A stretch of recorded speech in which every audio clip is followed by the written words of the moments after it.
ഹരേ കൃഷ്ണ. 21 മുതലല്ലേ ശ്ലോകം നിങ്ങൾ എടുക്കാനുള്ളത്?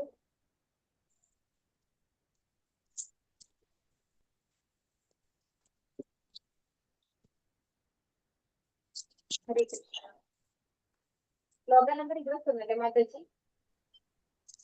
പൂർണ്ണ മാതാജി. ഹരേ കൃഷ്ണ മാതാജി. അതെ മാതാജി, 21 മുതലാണ് എടുക്കേണ്ടത്. ഹരേ കൃഷ്ണ. ഹരേ കൃഷ്ണ. 21 മുതൽ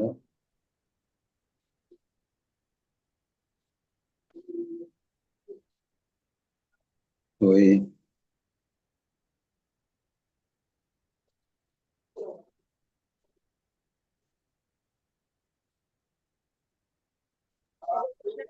മാതാജി തുടങ്ങട്ടെ. ഓക്കെ മാതാജി, തുടങ്ങും. ഹരേ കൃഷ്ണ.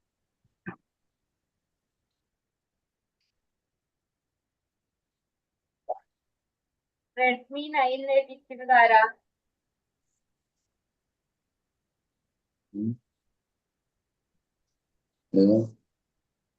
ആണല്ലേ? ഹരേ കൃഷ്ണ. ഓമജ്ഞാനതിമിരാന്തസ്യ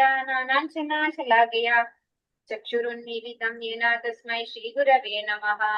ശ്രീചൈതന്യമനോഭീഷ്ടം സ്ഥാപിതം യേന ഭൂതലേ സ്വയം രൂപകഥാ മഹ്യം ദദാതി. വന്ദേഹം ശ്രീഗുരോ ശ്രീയുതപദകമലം ശ്രീഗുരുൻ വൈഷ്ണവാംശ ശ്രീരൂപം സാഗ്രജാതം സഗണരഘുനാഥാന്വിതം തം സജീവം സാദ്വൈതം സാവധൂതം പരിജനസഹിതം കൃഷ്ണചൈതന്യദേവം ശ്രീരാധാ കൃഷ്ണപാദാൻ സഗണ ലളിതാ ശ്രീവിശാഖാന്വിതാംശ. നമോ വിഷ്ണുപാദായ കൃഷ്ണപ്രേഷ്ഠായ ശ്രീമതേ ഭക്തിവേദാന്ത സ്വാമിനി നാമിനി. നമസ്തേ സാരസ്വതേ ദേവേ ഗൗരവാണി പ്രചാരിണേ നിർവിശേഷ ശൂന്യവാദി പാശ്ചാത്യദേശകാരിണി വാഞ്ചാകൽപതരൂപസ്യ കൃപാസിന്ധുഭ്യഃ പതിതാനാം പാവനേഭ്യോ വൈഷ്ണവേഭ്യോ നമോ നമഃ. ഹേ കൃഷ്ണ കരുണാ സിന്ധോ ദീനബന്ധോ ജഗത്പദേ ഗോപേശ ഗോപികാ കാന്ത രാധാ കാന്ത നമോസ്തുതേ. ഭക്തകാഞ്ചന ഗൗരംഗീ രാധേ വൃന്ദാവനേശ്വരി ദേവി പ്രണമാമി. ജയ ശ്രീ കൃഷ്ണ ചൈതന്യ ശ്രീ അദ്വൈത ഗദാധര ശ്രീവാസാദി ഗൗരഭക്തവൃന്ദ. ഹരേ കൃഷ്ണ ഹരേ കൃഷ്ണ ഹരേ ഹരേ ഹരേ രാമ രാമ രാമ ഹരേ ഹരേ. ഹരേ കൃഷ്ണ. ശിഷ്യാർത്ഥന്റെ ബൈബിൾ ക്ലാസ്സിലേക്ക്, ഭക്തി ബൈബിൾ ക്ലാസ്സിലേക്ക് എല്ലാ ഭക്തന്മാർക്കും സ്വാഗതം. ഓം നമോ ഭഗവതേ വാസുദേവായ. ഓം നമോ ഭഗവതേ വാസുദേവായ.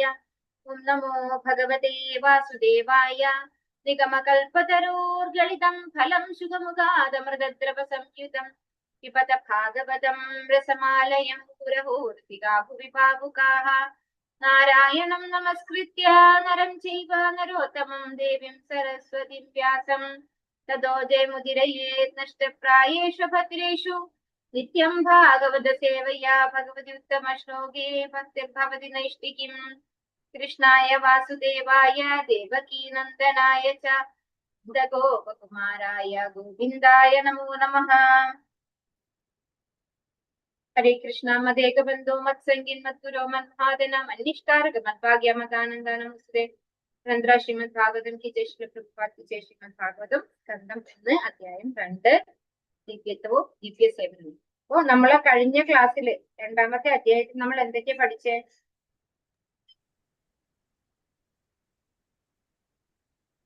ഹരേ കൃഷ്ണ. ഹരേ കൃഷ്ണ മാതാജി. ഹരേ കൃഷ്ണ. നമ്മള് പഠിച്ചത് ഇത് മാതാജി, അതായത് അതീന്ദ്രവാദികള് ദിവ്യത്വ പുരുഷനെ ഗ്രഹിച്ച അതീന്ദ്രവാദികള് നിരപേക്ഷ തത്വത്തെ 3 വിധത്തിലാണ് സാക്ഷാത്കരിച്ചിരിക്കുന്നത്: ബ്രഹ്മൻ, പരമാത്മാവ്, ഭഗവാൻ. മാതാജി അതിന് ഉദാഹരണം പറഞ്ഞ് പാല് ഭഗവാന്റെ ബ്രഹ്മജ്യോതിയിൽ വിശ്വസിക്കുന്നവര്. അപ്പൊ അവര് വിചാരിക്കുന്ന പാലിന്റെ ആ നിറം അല്ലെ വെള്ള നിറമാണ്. ഇങ്ങനെ പാലിനെ കുറിച്ച് അറിയാൻ കേട്ടിട്ടുണ്ട്. പക്ഷെ ഇത് യോഗികള് ആണ് പരമാത്മാവ് ഇത് ചെയ്യുന്നത്. അപ്പൊ അവര് ആ പാലിനെ കുറിച്ച് കണ്ടിട്ടുണ്ട് അതില്. ഇപ്പം ഭഗവാൻ ഡിവോട്ടികൾ, അതായത് ഭക്തന്മാര് ഭഗവാനെ കുറിച്ച് അപ്പം അവര് ആ പാല് ടേസ്റ്റ് ചെയ്യുന്നത്. അതാണ് ഭക്തർ ഭക്തി സേവനം വഴി ഭഗവാനെ മനസ്സിലാക്കുന്നു. പിന്നെ മാതാജി പറഞ്ഞത് വൈരാഗ്യവും ജ്ഞാനവും വൈരാഗ്യവും കൊണ്ട് വൈരാഗ്യം കൊണ്ട് ഭക്തിസേവനം ചെയ്യുമ്പോൾ ജ്ഞാനവും വൈരാഗ്യം കിട്ടുന്നു. അങ്ങനെ കിട്ടുമ്പോൾ നമ്മളെ കർമ്മബന്ധങ്ങളെ ഇല്ലാതാക്കുന്നു. പിന്നെ മാതാജി മൂന്ന് തരത്തിലുള്ള ഭക്തരുടെ കനിഷ്ഠ അധികാരി, മധ്യമ അധികാരി, പിന്നെ ഇത് ഉത്തമ അധികാരി. കനിഷ്ഠാധികാരി ആദ്യമായിട്ട് വരുന്ന അവര് ഭഗവാന്റെ വിഗ്രഹാരാധനയിൽ ഇത് കിട്ടും. പക്ഷെ അവര് പിന്നെ അവരുടെ വിശ്വാസം ദൃഢമല്ല. കാരണം ആരെങ്കിലും എന്തെങ്കിലും പറഞ്ഞ് അവരുടെ പുറകെ പോകും. പിന്നെ മധ്യമധികാരി അവര് അസത് സംഘത്തിൽ നിന്ന് മാറി നിൽക്കും. അങ്ങനെയുള്ളവരെ അവര് ദൂരെ നിർത്തും. ഭക്തരെ മാത്രം അവരിത് ചെയ്യും. പിന്നെ ദൃഢവിശ്വാസമാണ് ഭഗവാന്റെ അടുത്ത്. പിന്നെ ഉത്തമാധികാരി ആചാരപ്രചാരം. അവര് പിന്നെ ഇത് എല്ലാം, അതായത് മാതാജി പറഞ്ഞില്ലേ, പിന്നെ ഇത് അതായത് വിദ്യാവിനയ സമ്പന്നെ ബ്രാഹ്മണേ ഹവിഹസ്തിനി സുനി ചൈവ സ്വഭാചക പണ്ഡിത സമദർശന. അവരെല്ലാവരും സമഭാവനയോടെ കാണും. എല്ലാവരുടെ ഹൃദയത്തിൽ ഭഗവാനാണ്, അത് ഭഗവാന്റെ അംശമാണ് എന്നുള്ള രീതി എല്ലാവരും ഒരുപോലെ കാണും. അപ്പൊ അവരിൽ നിന്ന് കേൾക്കുന്നവര് പിന്നെ ഭക്തിയിൽ ഉയരും. കാരണം അവര് പിന്നെ അവര് ആ ഉത്തമാധികാരി എല്ലാ ഭക്തിയിൽ ശ്രേഷ്ഠമാണ്.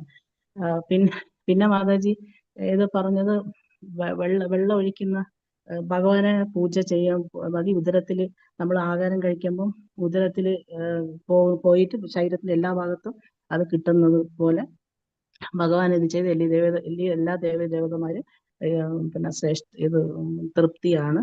പിന്നെ ഈ മഹസേവനമാണ് ഏറ്റവും വലിയ ഇത്, ശുദ്ധ ഭക്തരെ സേവ ചെയ്യുക. അതിന് മാതാജി ഉദാഹരണം പറഞ്ഞ നാരദ മഹർഷിയുടെ ഇത്. പിന്നെ ഭാഗവതം 2 തരത്തിൽ, അതായത് ഗ്രന്ഥ ഭാഗവതവും വ്യക്തി ഭാഗവതവും. അങ്ങനെ നാരദ മഹർഷി പിന്നെ ഇത് ഗ്രന്ഥ ഭാഗവതം അത് കേട്ട് സന്യാസിമാരിൽ നിന്ന് കേട്ട് പിന്നെ ഇത് ഭാഗവതം ഇത് ചെയ്യാനും ഭക്തി തലത്തിൽ ഉയർച്ചയിലേക്ക് വന്നു. ഹരേ കൃഷ്ണ. ഹരേ കൃഷ്ണ ഭക്തി ഹരി ബോൾ. അപ്പൊ നമ്മൾ പറഞ്ഞു നിർത്തിയത് ഗ്രന്ഥഭാഗവതം വ്യക്തി ഭാഗവതത്തിൽ നിന്ന് ശ്രവിക്കുന്നു അല്ലെ? അതാണ് നമ്മൾ ലാസ്റ്റ് പറഞ്ഞു നിർത്തിയത്. ഇനി അതിന്റെ ബാക്കിയാണ് അടുത്ത ശ്ലോകം വരുന്നത്, 21ാമത്തെ ശ്ലോകം. നമോ ഭഗവതേ വാസുദേവായ വിദ്യതേ ഹൃദയഗ്രന്ഥി ചിത്യന്തേ സർവ സംശയാഃ ക്ഷീയന്തേ ചാസ്യ കർമാണി തിഷ്ഠതേവാത്മനീശ്വരേ. അപ്പൊ ഇതിന് സ്ലൈഡ് ഇല്ല, സ്ലൈഡ് തരാൻ പറ്റുന്നില്ല.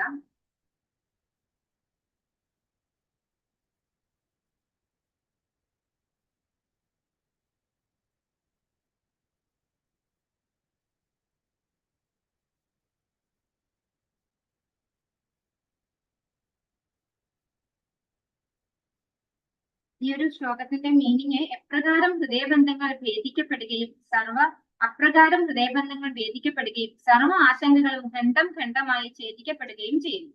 ആത്മാവിനെ യജമാനായി ദർശിക്കുമ്പോൾ ഫലങ്ങൾ ഉളവാക്കുന്ന കർമ്മശൃംഖല അവസാനിക്കുന്നു. അപ്പോ നമ്മള് ഈ വ്യക്തി ഭാഗവതനിൽ നിന്ന് ഗ്രന്ഥഭാഗവതം അത് കേൾക്കുമ്പോ എന്താ സംഭവിക്കുന്നത്? നമ്മുടെ ഹൃദയഗ്രന്ഥി എന്നാണ് പറയുന്നത്. നമുക്ക് ഈ ഭൗതികമായിട്ടുള്ള എല്ലാ ബന്ധങ്ങളിൽ നിന്നും മുക്തനാകാൻ സാധിക്കും. ഹൃദയബന്ധങ്ങൾ ഭേദിക്കപ്പെടുകയും സർവ്വ ആശങ്കകളും ഖണ്ഡമായി ഛേദിക്കപ്പെടുകയും ചെയ്യും. നമ്മുടെ എല്ലാ ഉത്കണ്ഠകളും ഇല്ലാതെയായി പോകുന്നു. ആത്മാവിനെ യജമാനായി ദർശിക്കുമ്പോൾ, അതായത് അതുവരെ നമ്മൾ ആരെയാണ് യജമാനായിട്ട് ദർശിക്കുന്നത്? ശരീരത്തെയാണ് യജമാനായിട്ട് ദർശിക്കുന്നത് അല്ലെ? അപ്പോ ഭാഗവതം പഠിച്ചു കഴിഞ്ഞാൽ നമ്മൾ ആരെയാണ് ഭാഗവതം വ്യക്തി ഭാഗവതം നിന്ന് ശ്രവിക്കുമ്പോൾ ആരെ നമുക്ക് മനസ്സിലാവുന്നു? ആത്മാവിനെ മനസ്സിലാവുന്നു അല്ലെ? അങ്ങനെ ആത്മാവിനെ മനസ്സിലായി കഴിയുമ്പോൾ എന്ത് സംഭവിക്കാം? ആത്മാവിനെ യജമാനായി ദർശിക്കാൻ സാധിക്കുന്നു. അപ്പോഴാണ് ഫലങ്ങൾ ഉളവാക്കുന്ന കർമ്മശൃംഖല അവസാനിക്കുന്നത്. ഇവിടെ ശ്രീകൃഷ്ണനെ സൂര്യദേവനോടും നിരപേക്ഷ സത്യത്തെ കുറിച്ചുള്ള ഭൗതിക വീക്ഷണങ്ങൾ കടും അന്ധകാരപൂരിതമായ നിശീതിനിയോടും ഉപമിച്ചിരിക്കുന്നു. ചില പ്രഭുപാദർ പർപ്പോട്ടിലും തന്നിരിക്കുന്ന ഉദാഹരണമാണ്. ഭഗവാനെ സൂര്യദേവനോടാണ് ഉപമിച്ചിരിക്കുന്നത്. സൂര്യദേവന്റെ പ്രത്യേകത എന്താണ്? സൂര്യൻ ഉദിച്ചു കഴിഞ്ഞാൽ അന്ധകാരം ഇല്ലാതെയാവും അല്ലെ?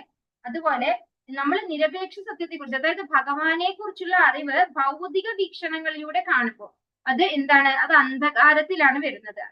ഭഗവാനെ ഭൗതികനല്ല, ഭഗവാൻ ആരാണ്? അതീന്ദ്രിയനാണ്. അതീന്ദ്രിയനായിട്ടുള്ള ഭഗവാനെ നമ്മൾ ഭൗതിക വീക്ഷണങ്ങളോട് കൂടി മനസ്സിലാക്കുമ്പോൾ അത് ഇരുട്ടിന് തുല്യമാകുന്നു. കൃഷ്ണനാകുന്ന സൂര്യൻ ഒരാളുടെ ഹൃദയത്തിൽ ഉദിക്കുമ്പോൾ, അപ്പൊ ഭഗവാനെ നമ്മൾ ദർശിക്കുമ്പോൾ, ഹൃദയത്തിൽ ദർശിക്കുമ്പോൾ ആ അന്ധകാരം ഇല്ലാതെയാകുന്നു. ഇതേ കാര്യം നമ്മള് ഭഗവത്ഗീതയിലും പഠിച്ചിട്ടുണ്ട്. ഓർമ്മയുണ്ടോ ആർക്കെങ്കിലും?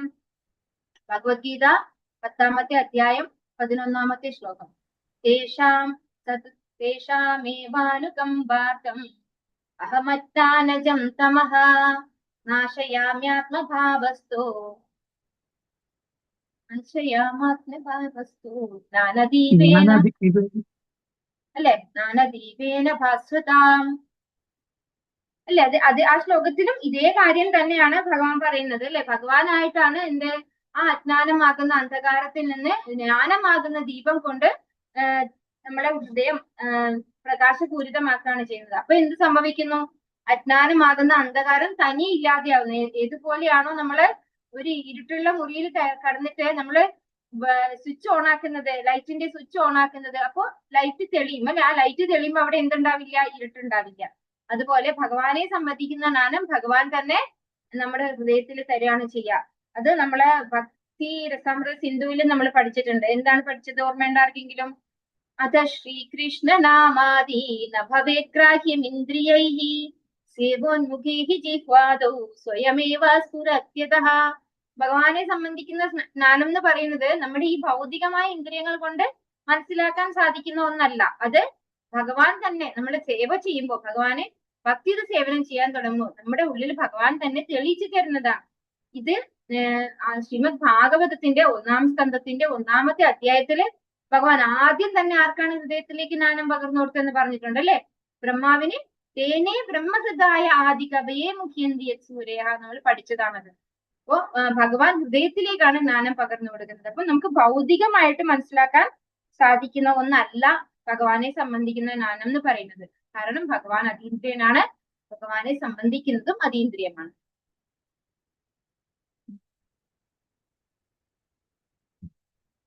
ആത്മീയ ഉന്നതി ആഗ്രഹിക്കുന്ന ഏതൊരു വ്യക്തിയും തിരിച്ചറിയേണ്ട പ്രാഥമിക സത്യം ഭക്തിയോഗത്തിന്റെ ഔന്നത്യമാണ്. ഭൗതിക ലോകത്തിന്റെ ക്ലേശങ്ങളിൽ നിന്ന് മോചിതനായി ആത്മാവിന്റെ സഹജമായ ആനന്ദം വീണ്ടെടുത്താൽ ഭഗവാൻ വാസുദേവനോടുള്ള സേവനം അത്യന്താപേക്ഷിതമാണ്. അതീന്ദ്രിയ ജ്ഞാനമുള്ള മഹാജനങ്ങൾ എന്തുകൊണ്ടാണ് ഈ പാത സ്വീകരിക്കുന്നതെന്ന് ഈ വിഭാഗം ചോദിപ്പിക്കുന്നു. അപ്പോ എന്തുകൊണ്ടാണ് അതീന്ദ്രിയരായിട്ടുള്ള വ്യക്തികള് ഭഗവാന്റെ സേവനം ചെയ്യുന്നത് എന്ന് ഇവിടെ വ്യക്തമാക്കി തരുന്നു. കാരണം എന്തുകൊണ്ടാണ്? ഭഗവാന് സേവനം ചെയ്യുമ്പോൾ നമ്മുടെ എല്ലാ മാലിന്യങ്ങളും ഇല്ലാതെയായിട്ട് ഭഗവാന്റെ ഗുണങ്ങൾ നമുക്ക് കിട്ടുകയാണ് ചെയ്യുന്നത്.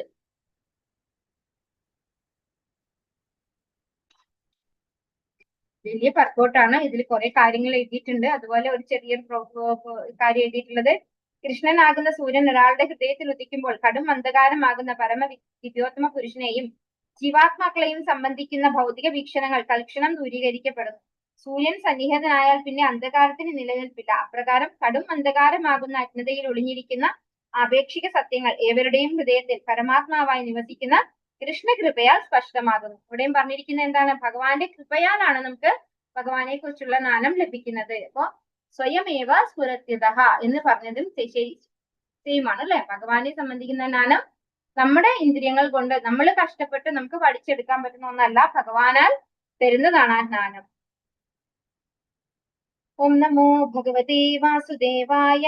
അതോ വൈ കവയോ നിത്യം ഭക്തിം പരമയാമുദാ വാസുദേവേ ഭഗവതി ഗോപന്ത്യാത്മ പ്രസാദനീം. ആകയാൽ നിശ്ചയമായും സ്മരണാതീത കാലം മുതൽ സർവ്വ അതീന്ദ്രിയവാദികളും പരമദിവ്യോത്തമ പുരുഷനായ ശ്രീകൃഷ്ണ ഭഗവാന് ഭക്തിയുടെ സേവനം അതീവ ആനന്ദത്തോടെ സമർപ്പിക്കുന്നു. തന്നിമിത്തം അത്തരം ഭക്തിയുടെ സേവനം ആത്മാവിനെ ഉത്സാഹഭരിതമാക്കുന്നു. അപ്പോ ഇവിടെ ഈ ഒരു കാരണം കൊണ്ട് ഭഗവാനെ സംബന്ധിക്കുന്ന ജ്ഞാനം നമുക്ക് ലഭിക്കണമെങ്കിൽ നമ്മൾ എന്ത് ചെയ്യണം? ഭഗവാനെ മനസ്സിലാക്കി ഭഗവാന്റെ സേവനത്തിൽ നിരതനാകണം. അപ്പോ സ്മരണാതീത കാലം മുതൽ സർവ്വ അതീന്ദ്രിയവാദികളും പരമദിവ്യോത്തമ പുരുഷനായ ശ്രീകൃഷ്ണ ഭഗവാന് ഭക്തിയുടെ സേവനം അതീവ ആനന്ദത്തോടെ സമർപ്പിക്കുന്നു. അപ്പൊ ഇത് മനസ്സിലാക്കിയിട്ടാണ് അവര് അത്യാദരവോടുകൂടി അവനവന്റെ ഇന്ദ്രിയങ്ങളെ സംതൃപ്തിപ്പെടുത്താൻ ശ്രമിക്കാതെ അതീവ ആനന്ദത്തോടെ ഭഗവാന്റെ സേവനത്തിൽ നിരതരാകുന്നത്. അപ്പോഴെന്താ സംഭവിക്കുന്നത്? തന്നിമിത്തം അത്തരം ഭക്തിയുടെ സേവനം ആത്മാവിനെ ഉത്സാഹഭരിതമാക്കുന്നു. ഈ ഭക്തിയുടെ സേവനം ഏതിനെയാണ് സന്തോഷിപ്പിക്കുന്നത്? ഏതിനാണ് ഉത്സാഹം കിട്ടുന്നത്? ആത്മാവിനാണ് അല്ലെ. ബാക്കി ഭൗതികമായ കാര്യങ്ങളൊക്കെ ഏത് തലത്തിലാണ് നമുക്ക് സന്തോഷം തരുന്നത്? ഒന്ന് മനസ്സ് സന്തോഷമായിട്ടിരിക്കും അല്ലെ. നമ്മള് ഭൗതികമായിട്ട് എന്തെങ്കിലും ഒരു നല്ല വലിയ വണ്ടി വാങ്ങി, അല്ലെങ്കിൽ വലിയ വീടെടുത്തു, അല്ലെങ്കിൽ നമ്മുടെ മക്കൾക്കൊക്കെ വലിയ എന്താ പറയാ നല്ല നല്ല എഡ്യൂക്കേഷൻ ക്വാളിഫിക്കേഷൻ വന്നു, അല്ലെങ്കിൽ അവരെ നല്ല എന്താ പറയാ നല്ല ജോലി കിട്ടി, അങ്ങനെയൊക്കെ വരുമ്പോ നമ്മളെ മനസ്സിന് സന്തോഷം ഉണ്ടാവും അല്ലെ. നമുക്ക് ഭൗതികമായ എന്തെങ്കിലും നേട്ടം ഉണ്ടാകുമ്പോൾ മനസ്സിന് സന്തോഷം ഉണ്ടാവും. അതുപോലെ പിന്നെ എന്തുകൂടെ സന്തോഷിക്കും, നമ്മുടെ ഇന്ദ്രിയങ്ങളും കൂടെ സംതൃപ്തമാകും. പക്ഷെ ഭഗവാന്റെ കാര്യങ്ങൾ ചെയ്യുമ്പോൾ, ഭഗവാന്റെ ഭക്തിയുടെ സേവനം ചെയ്യുമ്പോ എന്താണ് സന്തോഷിക്കുന്നത്, ആത്മാവിന്റെ തലത്തിലാണ് സന്തോഷം വരുന്നത് അല്ലെ. നമ്മുടെ ഭൗതികമായിട്ടുള്ള തലത്തിലുള്ള സന്തോഷം പോലെയല്ല ആത്മാവിന്റെ തലത്തിലുള്ള സന്തോഷം എന്ന് പറയുന്നത്. അതെന്താണ്, ആത്മാവിന്റെ തലത്തിലുള്ള സന്തോഷം എന്ന് പറയുന്നത് ശാശ്വതമായിട്ടുള്ളതാണ് അല്ലെ. ഭൗതികമായതൊക്കെ ടെമ്പററി ആണ്, കുറച്ച് നേരത്തേക്കേ ഉണ്ടാവുള്ളൂ. ഇപ്പോ നമ്മുടെ കുട്ടികൾ നന്നായി പഠിച്ചു, നല്ല ജോലിയൊക്കെ കിട്ടി, അപ്പൊ നമുക്ക് നല്ല സന്തോഷമായി. പക്ഷെ അവർ നമ്മൾ ഇഗ്നോർ ചെയ്യാൻ തുടങ്ങിയാലോ, അവർക്ക് സമ്പത്തുണ്ട്, അവർക്ക് എഡ്യൂക്കേഷൻ ഉണ്ട്, അതൊക്കെ അവരുടെ കൂടെ തന്നെ ഉണ്ട്. പക്ഷെ നമ്മുടെ സന്തോഷം എന്താവും, അത് ഇല്ലാണ്ടാവും അല്ലെ. അതുപോലെ അല്ല ഭക്തിയുടെ സേവനം ചെയ്യുമ്പോൾ നമുക്ക് പെർമനന്റ് ആയിട്ടുള്ള സന്തോഷമാണ് ലഭിക്കുന്നത്. ആത്മപ്രസാദിനി എന്ന പ്രയോഗം അതീവ ഗഹനമാണ്. ശുദ്ധഭക്തി എന്നത് മനസ്സിനോ ശരീരത്തിനോ നൽകുന്ന താൽക്കാലിക തൃപ്തിയല്ല, മറിച്ച് ആത്മാവിനെ ഉജ്ജീവിപ്പിക്കുന്ന ഒന്നാണ്. ശ്രീകൃഷ്ണൻ ഭഗവാന്റെ യഥാർത്ഥ സ്വരൂപമായതിനാലും സർവാതിശായിത്വത്തിന്റെ അവസാന വാക്കായതിനാലും അവിടത്തോടുള്ള അതീന്ദ്രിയ സേവനം ആത്മാവിന്റെ പരമമായ സന്തോഷത്തിലെത്തിക്കും. അപ്പോൾ ഭഗവാൻ അതീന്ദ്രിയനാണ്. അതുകൊണ്ട് അങ്ങനെയുള്ള ഭഗവാനെ സേവനം ചെയ്യുമ്പോൾ ഭഗവാന്റെ ഗുണങ്ങളൊക്കെ നമുക്ക് കിട്ടുകയാണ് ചെയ്യാം. അതുപോലെ നമുക്കും അതീന്ദ്രിയമായ ആനന്ദവും ലഭിക്കുന്നു.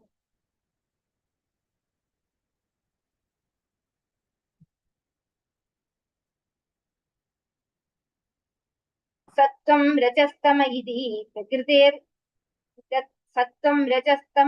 പ്രകൃതേർഗുണാസ്തൈ യുക്തഃ പരഃ പുരുഷ ഏക ഇഹസ്യ തത്തേ ഇത്യാദയേ ഹരിവിരഞ്ജി ഹരേതി സംജ്ഞാഃ ശ്രേയാംസി തത്ര ഖലു സത്വതനോ നൃണാം സ്യുഃ. വർത്തനം ഭാവട്ടം എസി ഭക്തി വേദാന്ത സംശ്ലേ പ്രഭുപാദിച്ചേ. ഭൗതിക പ്രകൃതിയുടെ ത്രിഗുണങ്ങളായ സത്വം, രജസ്, തമസ് എന്നിവയിൽ പരമദിവ്യോത്തമ പുരുഷൻ പരോക്ഷമായി സമ്മേളിച്ചിരിക്കുന്നു. മാത്രവുമല്ല ഭൗതിക പ്രപഞ്ചത്തിന്റെ സൃഷ്ടി സ്ഥിതി സംഹാരങ്ങൾക്കായി ഭഗവാൻ ബ്രഹ്മ, വിഷ്ണു, ശിവൻ എന്നീ ഗുണപരങ്ങളായ 3 രൂപങ്ങൾ സ്വീകരിച്ചിരിക്കുന്നു. ഈ 3 സ്വരൂപങ്ങളിലും സത്വഗുണ പ്രധാനിയായ വിഷ്ണു ഭഗവാനിൽ നിന്നും പരമക്ഷേമം നേടാൻ കഴിയുന്നു. അപ്പൊ ഇവിടെ എന്താ പറയുന്നത്, ഭഗവാന്റെ ഗുണാവതാരങ്ങളെ കുറിച്ചാണ് പറയുന്നത് അല്ലെ. ഈ ഭൗതിക പ്രകൃതിയിലെ 3 വിധം ഗുണങ്ങൾ, സത്ത്, രജസ്, തമസ്, ഇതൊക്കെ എന്താണ്, ഇത് 3ഉം ഭഗവാനിൽ നിന്ന് വന്നിട്ടുള്ളതാണ് അല്ലെ. ഒന്നും ഭഗവാനിൽ നിന്ന് വരാത്തതായിട്ടുള്ള യാതൊന്നും തന്നെ ഈ പ്രപഞ്ചത്തിൽ എവിടെയില്ല. അപ്പൊ ഈ സത്ത്, രജസ്, തമസ്, ഈ 3 ഗുണങ്ങളും ഭഗവാനിൽ നിന്ന് തന്നെ വന്നിട്ടുള്ളതാണ്. പക്ഷെ എന്താണ്, ഭഗവാൻ ഇതിനൊന്നും ബാധിക്കുന്ന ആളല്ല. ഭഗവാൻ ഇതിന്റെയൊക്കെ കൺട്രോളറാണ്.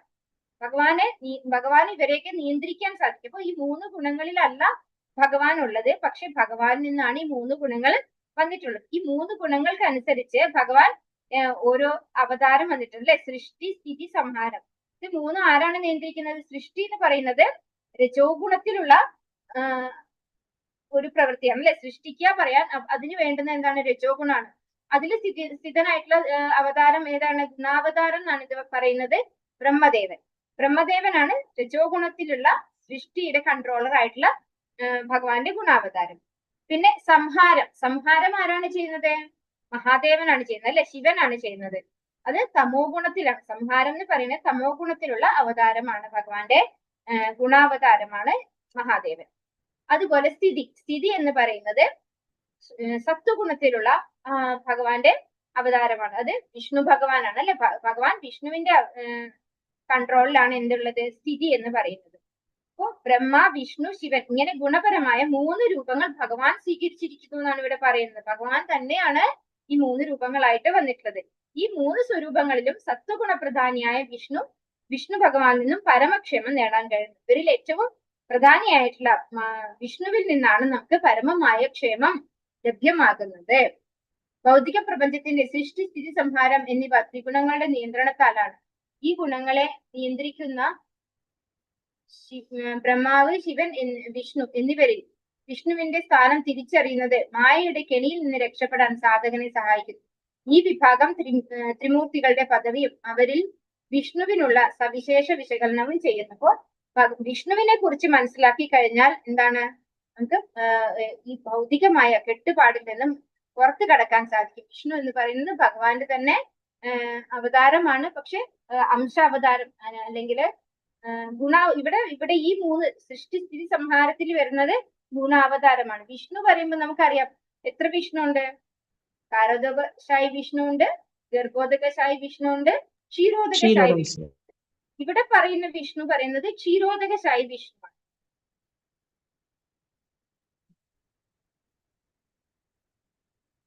ഭൗതിക ലോകം ഒരു കാരാഗൃഹത്തിന് സമാനമാണ്. സംസ്ഥാന സർക്കാർ ജയിലുകൾ സംരക്ഷിക്കുന്നത് പോലെ വിഷ്ണു ഭഗവാൻ ഈ പ്രപഞ്ചത്തെ സംരക്ഷിക്കുന്നു. ബ്രഹ്മാവ് രജോഗുണത്താൽ സൃഷ്ടികർമ്മവും ശിവൻ തമോ ഗുണത്താൽ സംഹാരവും നടത്തുമ്പോൾ സത്വഗുണത്തിന്റെ അധിപനായ വിഷ്ണുവിൽ നിന്ന് മാത്രമേ ക്ഷേമം ശ്രേയാംസി അഥവാ മോക്ഷം ലഭിക്കുകയുള്ളൂ. ക്ഷീരോദകശായി വിഷ്ണുവായ പരമാത്മാവാണ് ഈ പ്രക്രിയയിൽ ജീവാത്മാക്കളെ പരിത്രാണനം ചെയ്യുന്നത്. അപ്പൊ എല്ലാവരുടെ ഉള്ളിലും പരമാത്മാവായിട്ടിരിക്കുന്ന ക്ഷീരോദകശായി വിഷ്ണുവിനെയാണ് ഇവിടെ നമ്മള് സ്ഥിതി എന്ന് പറയുന്ന ഇതിൽ വരുന്ന ആ ഒരു വിഷ്ണു എന്ന് പറയുന്നത്. ആ വിഷ്ണുവിനെ പ്രാർത്ഥിച്ചാൽ എന്ത് സംഭവിക്കും? നമുക്ക് മോക്ഷം ലഭിക്കും. ഇവിടെ വിഷ്ണുവിന്റെ സത്വഗുണത്താൽ സൃഷ്ടികർമ്മം സംഭവ്യമാകുന്നു. ഉന്മൂലനം ആവശ്യമായി വരുമ്പോൾ ശിവദേവൻ താണ്ഡവ നൃത്തത്താൽ ആ കർമ്മം നിറവേറ്റുന്നു. അപ്പോ നമ്മൾ ഈ ശിവതാണ്ഡവം എല്ലാവരും കേട്ടിട്ടുണ്ടാവും അല്ലെ? ശിവൻ താണ്ഡവം ആടുന്നത് സംഹാര വേളയിലാണെന്നാണ് പറയുന്നത്. സംഹാരം അനിവാര്യമായി വരുന്ന സമയത്താണ് ശിവൻ താണ്ഡവം ആടുന്നത്. പിന്നെ വേറെ ഒന്നുകൂടെ പറയുന്നുണ്ട്, വിഷ്ണു ഭഗവാൻ ദശലക്ഷക്കണക്കിന് പൂർണ്ണ രൂപങ്ങളിലും പാർത്ഥക്യ രൂപങ്ങളിലും അവതരിച്ചു. പൂർണ്ണ രൂപങ്ങളെ പരമദിഗ്ഗോത്തമ പുരുഷൻ എന്നും പാർത്ഥക്യ രൂപങ്ങളെ ജീവാത്മാക്കൾ എന്നും വിളിക്കുന്നു. ജീവാത്മാവിനും പരമപുരുഷനും അവരവരുടേതായ യഥാർത്ഥ ആത്മീയ സ്വരൂപങ്ങളുണ്ട്. ജീവാത്മാക്കൾ വല്ലപ്പോഴും ഒക്കെ മായാശക്തി അധീനരാകുന്നു. അപ്പൊ ഭഗവാന്റെ പൂർണ്ണ അംശങ്ങളെ അല്ലെങ്കിൽ പൂർണ്ണ രൂപങ്ങളെ പരമദിവ്യോത്തമ പുരുഷൻ എന്നാണ് വിളിക്കുന്നത്. പൂർണ്ണ രൂപങ്ങൾ എന്ന് പറയുമ്പോൾ ഭഗവാന്റെ പൂർണ്ണ അവതാരങ്ങളാണ്. അങ്ങനെയുള്ളത് എല്ലാവരും അല്ലെ, എല്ലാ അവതാരവും പരമദിവ്യോത്തമ പുരുഷനാണ്. പക്ഷെ പാർത്ഥക്യ രൂപം എന്ന് പറയുന്നത് ജീവാത്മാക്കളെയാണെന്ന് പറയുന്നു. നമ്മള് ഭഗവത്ഗീതയിൽ പഠിച്ചിട്ടുണ്ട് അല്ലെ, മമൈ വാംശോ ജീവലോകേ ജീവഭൂത സനാതനഃ. ഭഗവാന്റെ തന്നെ ശാശ്വത അംശങ്ങളാണ് നമ്മളൊക്കെയും. പക്ഷെ എന്താണ്, ഭഗവാന് തുല്യരല്ല. നമ്മൾ പറയുന്ന വ്യത്യാസം എന്താണ്? അളവില് വ്യത്യാസമുണ്ട്, ഗുണത്തില് ഒരുപോലെയാണെന്ന് പറയൂ അല്ലെ. അപ്പൊ അതാണ് നമ്മളും ഭഗവാനും തമ്മിൽ വ്യത്യാസം വരുന്നത്. അപ്പൊ ഭഗവാൻ പരമദിവ്യോത്തമ പുരുഷനായിട്ടുള്ള ഭഗവാനാണ്,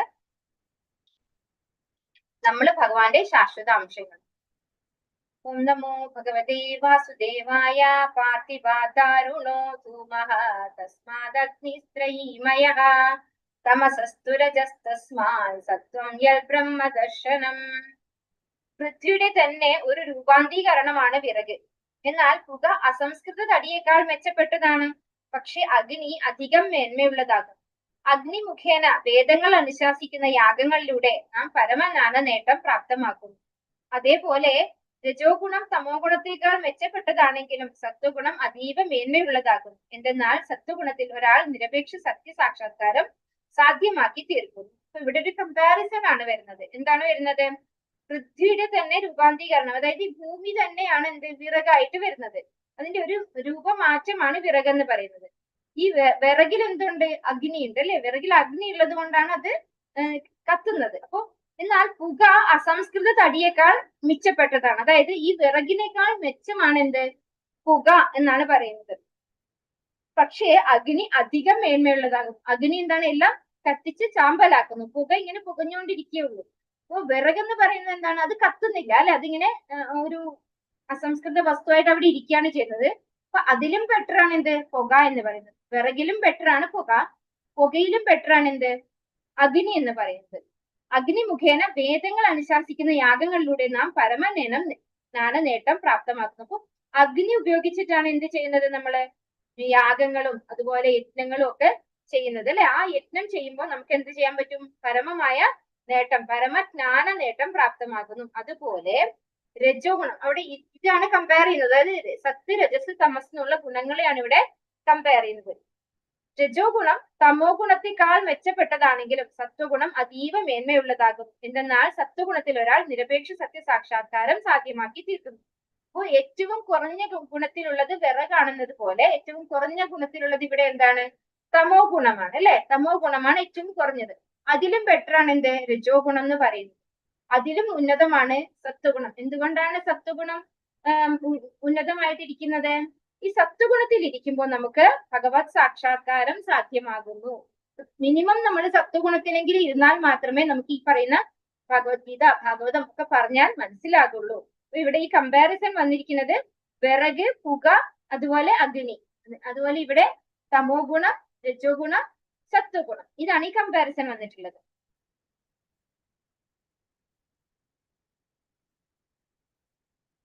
ആത്മീയ ജ്ഞാനത്തിന്റെ പ്രകാശത്തിലേക്ക് എത്താൻ ഒരാൾ ഭൗതിക ഗുണങ്ങളുടെ വിവിധ തലങ്ങൾ പിന്നിടേണ്ടതുണ്ട്. തമസും രജസും എങ്ങനെ സാധകനെ തടയുന്നുവെന്നും സത്വഗുണം എങ്ങനെ ജ്ഞാനത്തിലേക്ക് നയിക്കുന്നുവെന്നും അഗ്നിയുടെയും വിറകിന്റെയും ഉദാഹരണത്തിലൂടെ വ്യക്തമാക്കുന്നു.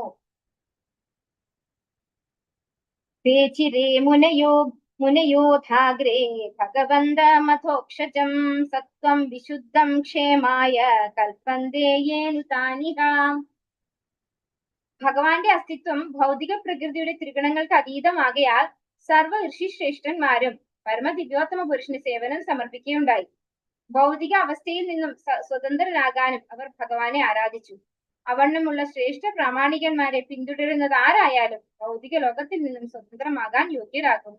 അപ്പോ നമ്മൾ ഋഷിമാരുടെ പാതകൾ പിന്തുടരണം എന്നാണ് ഈ ശ്ലോകത്തിൽ പറയുന്നത്. ഭഗവാന്റെ അസ്തിത്വം ഭൗതിക പ്രകൃതിയുടെ ത്രിഗുണങ്ങൾക്ക് അതീതമാകിയാൽ, നമ്മള് നേരത്തെയുള്ള ശ്ലോകത്തില് 3 ഗുണങ്ങളെ കുറിച്ച് പറഞ്ഞു. ഈ 3 ഗുണങ്ങളും ആരിൽ നിന്ന് വന്നിട്ടുള്ളതാണെന്ന് നമ്മൾ പഠിച്ചു അല്ലെ? ഭഗവാനിൽ നിന്ന് തന്നെ വന്നിട്ടുള്ളതാണ്. പക്ഷെ ഭഗവാൻ ഈ 3 ഗുണങ്ങൾക്കും അതീതനാണ്. അതാണ് ഇവിടെ പറയുന്നത്. ഭഗവാന്റെ അസ്തിത്വം ഭൗതിക പ്രകൃതിയുടെ ത്രിഗുണങ്ങൾക്ക് അതീതമാകയാൽ എല്ലാ ഋഷിശ്രേഷ്ഠന്മാരും ഭഗവാന് സേവനം അർപ്പിക്കുകയുണ്ടായി. അപ്പൊ അങ്ങനെയുള്ള ആ ഋഷിശ്രേഷ്ഠന്മാരുടെ പാത പിന്തുടരണം നമ്മളെന്നാണ് ഇവിടെ പറയുന്നത്.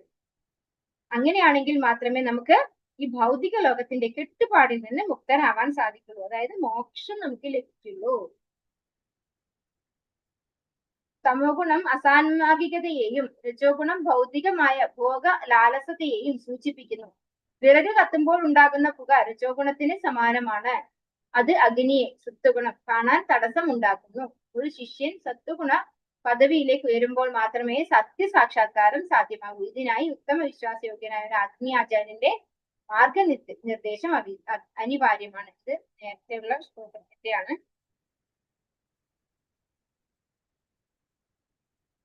മതാനുഷ്ഠാനങ്ങളുടെ പരമലക്ഷ്യം ഭൗതിക നേട്ടമല്ല, മറിച്ച് ഭൗതിക ബന്ധനത്തിൽ നിന്നുള്ള വിമോചനമാണ്. ശുദ്ധ സത്വം എന്ന പദവി ഭൗതികമായ സത്വഗുണത്തിനും അപ്പുറത്തുള്ള ശുദ്ധമായ അതീന്ദ്രിയ അവസ്ഥയാണ്. ഭാഗവത ധർമ്മത്തിൽ നിർദ്ദേശിക്കപ്പെട്ടിട്ടുള്ള 12 മഹാജനങ്ങളെ പിന്തുടരുന്നത് വഴി മാത്രമേ ഈ പദവിയിൽ എത്തിച്ചേരാൻ സാധിക്കൂ. അപ്പോ നമ്മള് ശ്രേഷ്ഠരായിട്ടുള്ള ഋഷിവര്യന്മാരെ പാത പിന്തുടരണം എന്നിവിടെ പറഞ്ഞു അല്ലെ? അതിന് ഇവിടെ പറയാണ് 12 മഹാജന്മാരെ കുറിച്ച് പറയുന്നുണ്ട് ഭാഗവതം ഇല്ലേ? ആ 12 ഭീഷ്മര്, അതുപോലെ ശുകദേവ ബ്രഹ്മർഷി, ബലി മഹാരാജാവ്, 4 കുമാരന്മാർ, ജനകൻ, ഭീഷ്മ, യമരാജൻ, അങ്ങനെ 12 മഹാജന്മാരുടെ പേര് പറയുന്നുണ്ട്. ഇവരുടെ പാത നമ്മൾ പിന്തുടരുന്നത് വഴി മാത്രമേ നമുക്ക് ഈ ഒരു പദവിയിലേക്ക് എത്തിച്ചേരാൻ സാധിക്കുള്ളൂ. അതായത് മുക്താവസ്ഥയിലേക്ക് നമുക്ക് എത്തിച്ചേരണമെങ്കിൽ നമുക്ക് ആരുടെ സഹായം വേണം? ഭഗവാന്റെ ശുദ്ധ ഭക്തന്മാരുടെ സഹായം വേണം. അങ്ങനെയെങ്കിൽ മാത്രമേ നമുക്ക് ആ ഒരു പൊസിഷനിലേക്ക് എത്തിച്ചേരാൻ സാധിക്കൂ. മുമുക്ഷവോ ഘോരരൂപാം ഹിത്വാ ഭൂതപതീനഥ നാരായണ കലാശാന്ത ഭജന്തി ഹ്യനസൂയവാം. ഗൗരവ മോക്ഷാർത്ഥികൾ അസൂയ തീണ്ടാത്തവരും ഏവരെയും ആദരിക്കുന്നവരും അതേസമയം ഘോരവും വിഭത്സവുമായ ദേവരൂപങ്ങളെ പരിത്യജിച്ച് സർവ ആനന്ദപ്രദമായ വിഷ്ണു ഭഗവാന്റെയും ഭഗവാന്റെ പൂർണ്ണാംശങ്ങളുടെയും സ്വരൂപത്തെ മാത്രം ആരാധിക്കുന്നവരുമാകുന്നു. അപ്പോ യഥാർത്ഥത്തിൽ ഗൗരവ മോക്ഷാർത്ഥികൾ, അതായത് എനിക്ക് ഇവിടെ നിന്ന് മുക്തി കിട്ടിയേ മതിയാവുള്ളൂ എന്ന് ആഗ്രഹിക്കുന്ന, അതിനുവേണ്ടി പ്രയത്നിക്കുന്ന ആളുകളെ എങ്ങനെയായിരിക്കണം? അസൂയയില്ലാത്തവരായിരിക്കണം.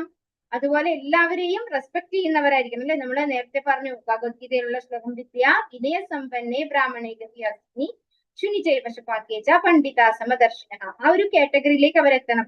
അതായത് അസൂയ ഉണ്ടാവാൻ പാടില്ല, എല്ലാവരെയും ആദരിക്കുന്നവരായിരിക്കണം. അതേസമയം ഘോരവും ബീഭത്സവുമായ ഭഗവത് ദേവരൂപങ്ങളെ പരിത്യജിച്ച്, അതായത് നമ്മൾ ഈ ദേവന്മാരെ ആരാധിക്കുന്നതാണ് ഇവിടെ പറയുന്നത്. പല ദേവീ ദേവന്മാരുണ്ട് അല്ലെ. ഇവിടെ പർപ്പോട്ടിൽ പറയാണ് കാലഭൈരവൻ, ശ്മശാന ഭൈരവൻ, ശനി, മഹാകാളി, ചണ്ഡിക ഇങ്ങനെയുള്ള ഘോര രൂപങ്ങളായിട്ടുള്ള ദേവരൂപങ്ങളെ ആരാണ് ഡിപ്പെൻഡ് ചെയ്യുക? അങ്ങനെയുള്ളവരെ നമ്മൾ ഭഗവത്ഗീതയില് പഠിച്ചതാണ്. തമോ ഗുണത്തിലുള്ള ആളുകളാണ് ഇങ്ങനെയുള്ള ദേവന്മാരെ ആരാധിക്കുന്നത്. അതുപോലെ രജോ ഗുണത്തിലുള്ളവര് ആരെ ആരാധിക്കുന്നത്? ബ്രഹ്മാവ്, ശിവൻ, സൂര്യൻ, ഗണപതി ഇങ്ങനെയുള്ള ദേവന്മാരെ രജോ ഗുണത്തിലുള്ളവർ ആരാധിക്കുന്നു. അപ്പോ തമോ ഗുണത്തിലുള്ളവരാണ് ഈ ഘോര രൂപങ്ങളെയൊക്കെ ആരാധിക്കുന്നത്.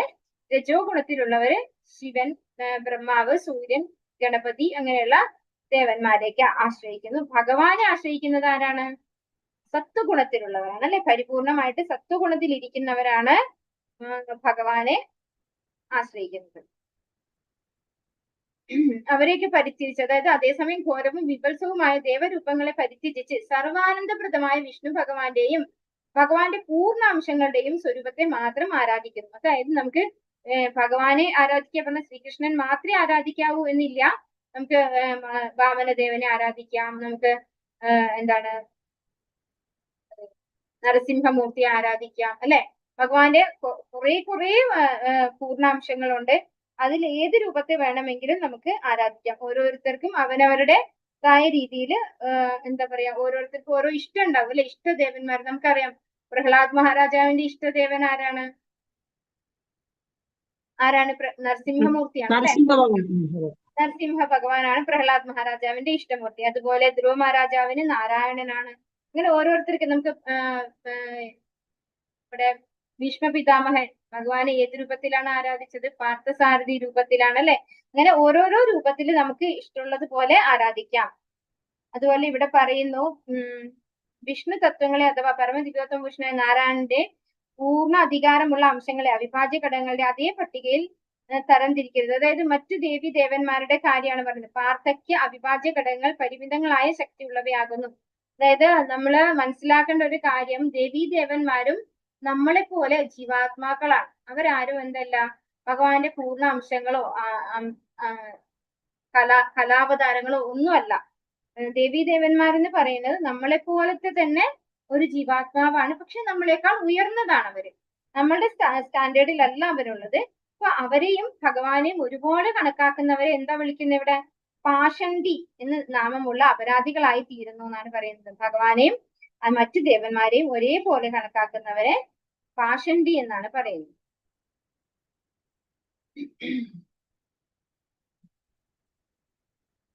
മനുഷ്യരുടെ ഗുണപരമായ അവസ്ഥാഭേദങ്ങൾ അവരുടെ ആരാധനാ രീതികളെയും സ്വാധീനിക്കുന്നു. മുക്തി കാക്ഷിക്കുന്നവരും ഭൗതിക സുഖം ആഗ്രഹിക്കുന്നവരും തമ്മിലുള്ള വൈജാത്യം ഇവിടെ വ്യക്തമാക്കുന്നു. കൂടാതെ കൈതവ ധർമ്മം എന്ന വഞ്ചനാപരമായ മതത്തെക്കുറിച്ചും ഇവിടെ പ്രതിപാദിക്കുന്നു. ഈ ഒരു ശ്ലോകത്തിന്റെ ഡീറ്റെയിൽസ് ആണ് അത് തന്നിരിക്കുന്നത്. രജസ്തമാ പ്രകൃതയഃ സമശീലാ ഭജന്തി വൈ പിതൃഭൂത പ്രജേശാദീൻ ശ്രീയൈശ്വര്യ പ്രചേപ്സവഃ. രജോ തമോ ഗുണത്തിൽ അധിഷ്ഠിതരായവർ കന്യകമാർ, സമ്പത്ത്, അധികാരം, സന്തതി എന്നീ ഭൗതിക നേട്ടങ്ങൾ അഭിലഷിക്കുകയാൽ ആ ഭൗതിക നേട്ടങ്ങളുടെ ക്ഷിപ്രസാധ്യത്തിനായി പിതൃക്കളെയും മറ്റ് ജീവാത്മാക്കളെയും വിശ്വപ്രവർത്തനങ്ങളുടെ അധികാരമുള്ള ദേവന്മാരെയും ആരാധിക്കുന്നു. ഇപ്പൊ രജോ ഗുണത്തിലുള്ളവർ എന്തിനു വേണ്ടിയിട്ടാണ് അവർ പ്രാർത്ഥിക്കുന്നത്? മറ്റു ദേവന്മാരുടെ അടുത്ത് സുന്ദരിമാരായ കന്യകമാരായിട്ടുള്ള എന്താണ് പറയാ, സ്ത്രീകളെ വേണമെന്ന് ആഗ്രഹിക്കുന്നു. അതുപോലെ സമ്പത്ത്, അധികാരം, നല്ല കുട്ടികള്, സത്സന്താനം ഇതൊക്കെ ആഗ്രഹിക്കുന്നവര് എന്താണ് ക്ഷിപ്രപ്രസാദ്യത്തിനായിട്ട്, ഇതൊക്കെ എളുപ്പത്തിൽ കിട്ടണമെങ്കിൽ നമ്മൾ ആരാധിക്കണം? മറ്റു ദേവീ ദേവന്മാരെ, അതുപോലെ പിതൃക്കളെ ഒക്കെ ആരാധിക്കുന്നു.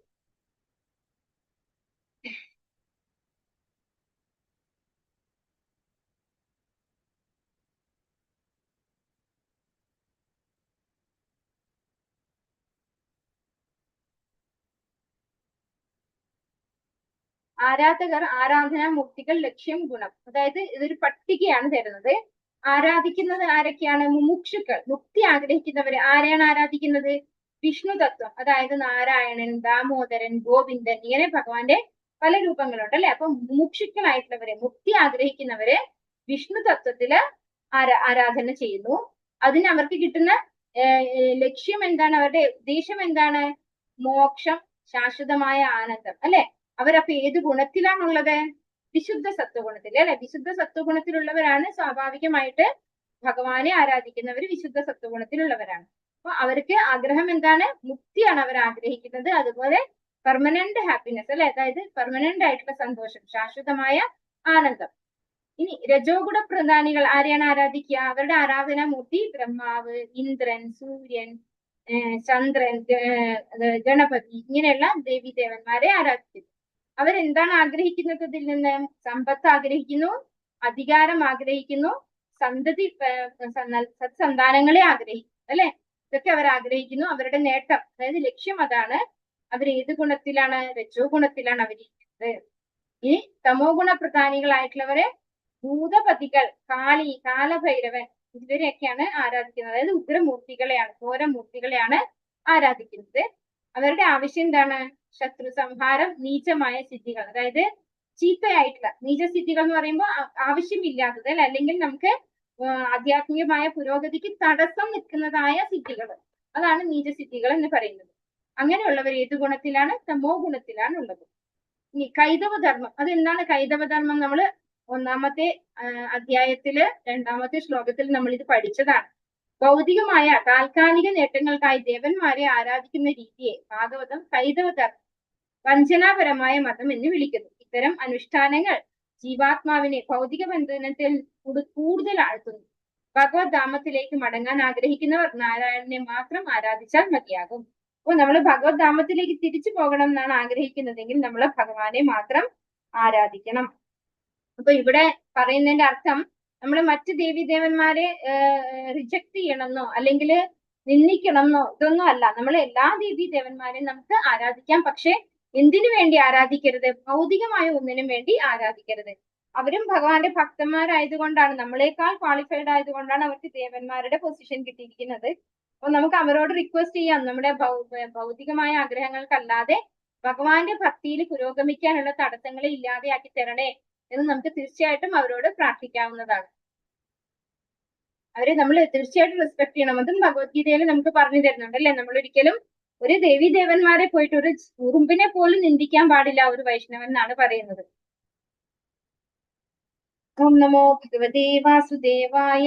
വാസുദേവ പരാദിവേദ, വാസുദേവ പരാമഖാഃ, വാസുദേവ പരായോഗ, വാസുദേവ പരാക്രിയാഃ, വാസുദേവ പരം ജ്ഞാനം, വാസുദേവ പരം തപഃ, വാസുദേവ പരോ ധർമ്മോ, വാസുദേവ പരാഗതിഃ. ഇത് വളരെ ഇമ്പോർട്ടന്റ് ആയിട്ടുള്ള ഒരു ശ്ലോകമാണ്. നമുക്ക് എല്ലാവർക്കും സാധിക്കുമെങ്കിൽ, അതായത് എല്ലാവർക്കും ശ്ലോകം പഠിക്കാനൊന്നും ബുദ്ധിമുട്ടില്ലാത്തവരൊക്കെ ഉണ്ടെങ്കിൽ നമ്മൾ ഈ പഠിക്കുന്ന സമയത്ത് പഠിക്കാനുള്ള ശ്ലോകം അല്ലാതെയും കുറേ ശ്ലോകങ്ങൾ നമുക്ക് ആരുടെങ്കിലൊക്കെ പ്രീച്ച് ചെയ്യുമ്പം ഇങ്ങനെ ഒരു ശ്ലോകം എടുത്ത് പറയാൻ പറ്റും എന്ന് തോന്നുന്ന എല്ലാ ശ്ലോകങ്ങളും പറ്റുമെങ്കിൽ ഒരു പേപ്പറിലോ ഒരു നോട്ട്ബുക്കിലോ എഴുതിയിട്ട് പഠിച്ചു കഴിഞ്ഞാൽ അത് പഠിക്കാൻ നമ്മൾ പ്രത്യേകിച്ച് ഒരു എഫേർട്ട് എടുക്കണ്ട. ഈ ശ്ലോകം പഠിക്കാനുള്ള ഒരു പ്രത്യേകത എന്താ വെച്ചാല് നമ്മൾ വെറുതെ ഒരു പേപ്പറിനകത്ത് എഴുതിയിടാം. ഒന്ന് അർത്ഥം മനസ്സിലാക്കി നമ്മളൊന്ന് ആ ശ്ലോകം ഒരു 3-4 പ്രാവശ്യം വായിക്കണം. അത് കഴിഞ്ഞാൽ നമുക്ക് കിച്ചണിലോ എവിടെയെങ്കിലും, നമ്മൾ എവിടെയാണോ സ്ഥിരം അല്ലെങ്കിൽ ഓഫീസിൽ വർക്ക് ചെയ്യുന്നവരാണെങ്കിൽ ഓഫീസിൽ നമുക്ക് ഇങ്ങനെ ഒരു വാളിന്റെ മുകളിലോ അല്ലെങ്കിൽ എവിടെയെങ്കിലും ഒക്കെ ഇതിങ്ങനെ എടുത്ത് വെച്ച് കഴിഞ്ഞാല് അത് ഡെയിലി ഒരു വട്ടം ഒന്ന് വായിച്ചു കഴിഞ്ഞാല് ഒരു എന്താ പറയാ ഒരു 1.5 മാസമൊക്കെ കഴിയുമ്പോൾ നമുക്ക് മനസ്സിലാവും നമ്മൾ ഓൾറെഡി ബൈഹാർട്ട് ചെയ്തിട്ടുണ്ടാവും. അപ്പൊ അങ്ങനെ കുറെ ശ്ലോകങ്ങൾ ഭാഗവതത്തിലും ഭഗവത്ഗീതയിലും ഒക്കെ ഉണ്ട്. അപ്പൊ അതൊക്കെ പഠിക്കാൻ പറ്റുന്നവര് പഠിക്കുന്നത് നല്ലതാണ്. കാരണം ടീച്ചിങ്ങിന് വളരെ ഹെൽപ്ഫുൾ ആയിരിക്കും. നമുക്ക് ഓരോ സിറ്റുവേഷൻസിലും പറഞ്ഞു കൊടുക്കാൻ പറ്റും. അപ്പൊ ഈ ഒരു ശ്ലോകത്തിന്റെ വിവർത്തനം വായിക്കാം.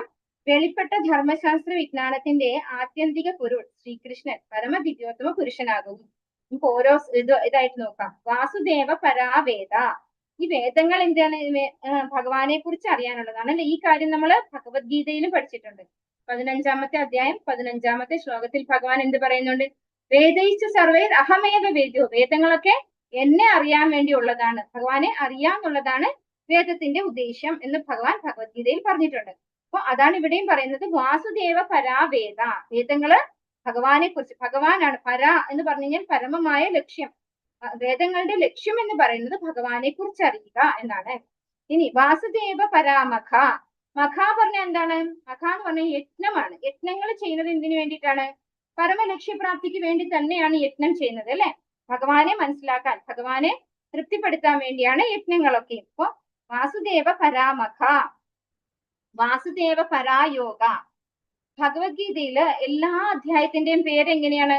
അർജുന വിഷാദ യോഗ അല്ലെ? സാംഖ്യ യോഗ, കർമ്മ യോഗ, രാജവിദ്യ രാജഗുഹ്യ യോഗ, ഭക്തി യോഗ. അപ്പൊ ഈ യോഗ എന്ന് പറയുന്നത് എന്താണ്?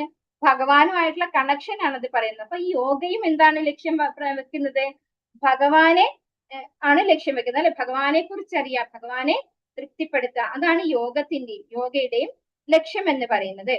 വാസുദേവ പരാക്രിയാഹ. ഇനി ക്രിയ പറഞ്ഞ എന്താണ്? കാമ്യകർമ്മങ്ങൾ അല്ലെ? നമ്മള് ഭൗതികമായിട്ടുള്ള കാമ്യകർമ്മങ്ങള് അതും ഭഗവാനെ പ്രാപിക്കാനുള്ളതാണെന്നാണ് പറയുന്നത്. അതെങ്ങനെയാണ് കാമ്യകർമ്മങ്ങൾ ഭഗവാനെ പ്രാപിക്കാനുള്ളതാവുക? ഈ വേദങ്ങളില് നമുക്ക് പറഞ്ഞു തന്നിട്ടുള്ളതാണ് ഈ കാമ്യകർമ്മങ്ങളൊക്കെയും അല്ലെ? ഈ കാമ്യകർമ്മങ്ങൾ ഒരു പരിധി നിയന്ത്രിതമായിട്ട് നമ്മൾ ചെയ്തിട്ട് നമ്മുടെ ടാർഗറ്റിൽ നിന്ന് എന്താണ്? അവസാനം ഭഗവാനിലേക്ക് എത്തുക എന്നുള്ളതാണ്. അപ്പൊ ഈ കാമ്യകർമ്മങ്ങളും ഭഗവാനെ തൃപ്തിപ്പെടുത്താൻ വേണ്ടി കൊണ്ട് ചെയ്യണമെന്ന് നമ്മൾ പഠിക്കുന്നുണ്ട്. ഭാഗവതത്തിലും പഠിക്കുന്നുണ്ട് ഇത്. അതായത് ഓരോരാളും അവരവരുടെ നിയത കർമ്മങ്ങള്, നമ്മൾ അർജുനന്റെ കാര്യം എടുത്താല് അർജുനനോട് എന്താ പറഞ്ഞിരിക്കുന്നത്? നീ ക്ഷത്രിയനാണ് അർജുന, അതുകൊണ്ട് യുദ്ധം ചെയ്യാന്നുള്ളത് നിന്റെ സ്വഭാവമാണ്. ആ യുദ്ധം നീ എനിക്കായിക്കൊണ്ട് ചെയ്യണം എന്നാണ് ഭഗവാൻ പറഞ്ഞത്. അപ്പൊ അതാണ് ഇവിടെ ഈ ക്രിയ എന്ന് പറയുമ്പോൾ നമ്മള് ആ നിയത കർമ്മങ്ങൾ ചെയ്യാം ഭഗവാനെ തൃപ്തിക്കായിക്കൊണ്ട്. അപ്പൊ അതും ഭഗവാനെ പ്രാപിക്കുക. അതിന്റെയും പരമമായ ലക്ഷ്യം ഭഗവാനെ പ്രാപിക്കുക എന്നതാകുന്നു. വാസുദേവ പരം ജ്ഞാനം. ഭഗവാനാണ് ജ്ഞാനത്തിന്റെ പരിപൂർണത, അതും ഭഗവാനാണ്. വാസുദേവ പരം തപഹ. തപഹ എന്താണ്? തപ എന്ന് പറഞ്ഞാൽ വൈരാഗ്യം എന്നാണ് അർത്ഥം. അതായത് തപസ് അല്ലെങ്കിൽ വൈരാഗ്യം, ഇതും ഭഗവാനെ. നമ്മൾ ഇത് ഭഗവത്ഗീതയില് 9-ാമത്തെ അധ്യായത്തില് 27-ാമത്തെ ശ്ലോകത്തിൽ പഠിച്ചിട്ടുണ്ട്. ഓർമ്മയുണ്ടോ എല്ലാവർക്കും? 9.27. യത്കരോഷി യദശ്നാസി യജ്ജുഹോഷി ദദാസ്യത് യത്തപസ്യസി കൗന്ദേയ മത്പുരുഷ്വ മദർപ്പണം.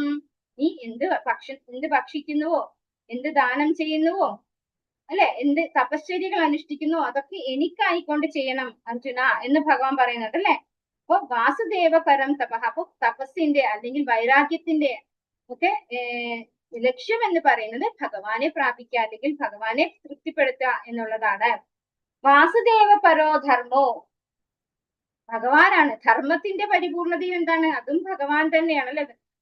ധർമ്മം എന്ന് പറഞ്ഞാൽ ധർമ്മം തു സാക്ഷാത് ഭഗവത് പ്രണീതം. ഭഗവാനെ പ്രീതിപ്പെടുത്തുന്നത് എന്തോ അതാണ് ധർമ്മം എന്നാണ് പറയുന്നത്. ഇപ്പോ നമ്മള് നോക്കിക്കഴിഞ്ഞാല് ഭഗവാൻ യുധിഷ്ഠിരനോട് ദ്രോണാചാര്യന്റെ അടുത്ത് പോയിട്ട് അശ്വത്ഥാമ ഹത എന്ന് പറയണം എന്ന് പറയുന്നു. എല്ലാവർക്കും അറിയുന്നതാണ് അല്ലെ? മഹാഭാരത യുദ്ധ സമയത്ത് ദ്രോണാചാര്യർ ആയുധം വെച്ചാൽ മാത്രമേ അദ്ദേഹത്തിനെ കീഴ്പ്പെടുത്താൻ സാധിക്കുള്ളൂ. അതുകൊണ്ട് യുധിഷ്ഠിരനാണെങ്കിൽ ധർമ്മത്തിന്റെ മൂർത്തിയാണ്. യുധിഷ്ഠിരൻ പറഞ്ഞാലേ അദ്ദേഹം വിശ്വസിക്കുള്ളൂ. അതുകൊണ്ട് അശ്വത്ഥാമ മരിച്ചു, അശ്വത്ഥാമ ഹത എന്ന് പോയി പറയാനാണ് ഭഗവാൻ പറയുന്നത്. പക്ഷെ ഭഗവാൻ പറഞ്ഞപ്പോ യുധിഷ്ഠിരൻ പറഞ്ഞത് ഞാൻ കള്ളം പറയില്ല എന്നാണ്. എന്നിട്ടാണ് യുധിഷ്ഠിരനോട് പറഞ്ഞത് എന്നാ അശ്വത്ഥാമ ഹത കുഞ്ചര എന്ന് പതുക്കെ പറയാം. കുഞ്ചര എന്നുള്ളത് ഒരു ആനയെ അശ്വത്ഥാമ എന്ന പേര് വെച്ചിട്ട് ആ ആന ഇവര് വധിക്കുകയും ആ അശ്വത്ഥാമ ഹത കുഞ്ചര എന്ന് പതുക്കെ പറയുകയും ചെയ്തു. അപ്പൊ ഈ ഒരൊറ്റ കാരണത്താലെ യുധിഷ്ഠിരൻ നരകത്തിന്റെ വാതിൽക്കൽ വരെ പോകേണ്ടി വന്നു എന്നാണ് പറയുന്നത്. അതായത് വേറൊരു തെറ്റും യുധിഷ്ഠിരൻ ചെയ്തിട്ടില്ല, എല്ലാം ധാർമ്മികമായിട്ട് യുധിഷ്ഠിരൻ ചെയ്തിട്ടുള്ളൂ. പക്ഷെ ഭഗവാൻ പറഞ്ഞു അശ്വത്ഥാമ ഹത എന്ന് പറയാനായിട്ട്. അപ്പൊ ധർമ്മത്തിന്റെ മുറുകെ പിടിച്ച യുധിഷ്ഠിരൻ കള്ളം പറയാൻ തയ്യാറായില്ല. അതുകൊണ്ട് മാത്രം അദ്ദേഹത്തിന് നരകത്തിന്റെ വാതിൽക്കൽ വരെ പോകേണ്ടി വന്നു എന്നാണ് പറയുന്നത്. അപ്പൊ വാസുദേവ പരോധർമ്മം, അതായത് ഭഗവാനെ പ്രീതിപ്പെടുത്തുന്നത് എന്തോ അതാണ് ധർമ്മം. വാസുദേവ പരാഗതി, ഭഗവാനാണ് പരമമായ ഗതി. ഇതാണ് ഈ ശ്ലോകത്തിലൂടെ നമ്മൾ പഠിക്കുന്നത്. വേദങ്ങൾ, യജ്ഞങ്ങൾ, ക്രിയകൾ തുടങ്ങി സമസ്ത ജ്ഞാനത്തിന്റെയും കേന്ദ്രബിന്ദു വാസുദേവനാണ്. ജീവിതത്തിന്റെ ഓരോ തലവും ഭഗവാനിലേക്ക് കേന്ദ്രീകരിക്കുമ്പോൾ മാത്രമേ ഒരു ജീവാത്മാവ് അതിന്റെ ആത്യന്തിക ലക്ഷ്യം പ്രാപിക്കുകയുള്ളൂ. വാസുദേവ പരോ എന്ന പ്രയോഗം സകല ലൗകിക ജ്ഞാനത്തെയും ആത്മീയമാക്കുന്നു. വാസുദേവന്റെ ഭാഗിക സാക്ഷാത്കാരമാണ് പരമാത്മ സാക്ഷാത്കാരം. ഭൗതികമായ വിദ്യ ഇന്ദ്രിയ തൃപ്തി ലക്ഷ്യം വെക്കുമ്പോൾ അത് അജ്ഞാനമായി മാറുന്നു. എന്നാൽ വാസുദേവനെ അറിയാൻ സഹായിക്കുന്ന വിദ്യ മാത്രമാണ് യഥാർത്ഥ ജ്ഞാനം. അപ്പൊ ഭഗവാനെ അറിയാനുള്ള എന്തോ നമ്മൾ ഇത് ഭഗവത്ഗീതയിലും പറയുന്നുണ്ട്. എന്താണ് ജ്ഞേയം, എന്താണ് ജ്ഞാനം, ഇതൊക്കെ നമ്മൾ പഠിക്കുന്നുണ്ട് ഇല്ലേ? എല്ലാവർക്കും ഓർമ്മ ഉണ്ടാവും എന്ന് വിചാരിക്കുന്നു. അതുപോലെ ഇവിടെ പർപ്പോട്ടില് വാസുദേവന്റെ മറ്റൊരു നാമം യജ്ഞമാകുന്നു. സർവ്വയജ്ഞങ്ങളും സർവകർമ്മങ്ങളും യജ്ഞ അഥവാ പരമദിവ്യോത്തമ പുരുഷന്റെ സംതൃപ്തിക്കായി നിർവഹിക്കപ്പെടേണ്ടതാണ്. ഭഗവത്ഗീതയിൽ സുവ്യക്തമായി പ്രസ്താവിച്ചിരിക്കുന്നു. അപ്പൊ എല്ലാം യജ്ഞാർത്ഥാത് കർമ്മണോ അന്യത്ര ലോകോയം കർമ്മബന്ധനഃ എന്ന് ഭഗവാൻ പറഞ്ഞിട്ടുണ്ട് അല്ലെ.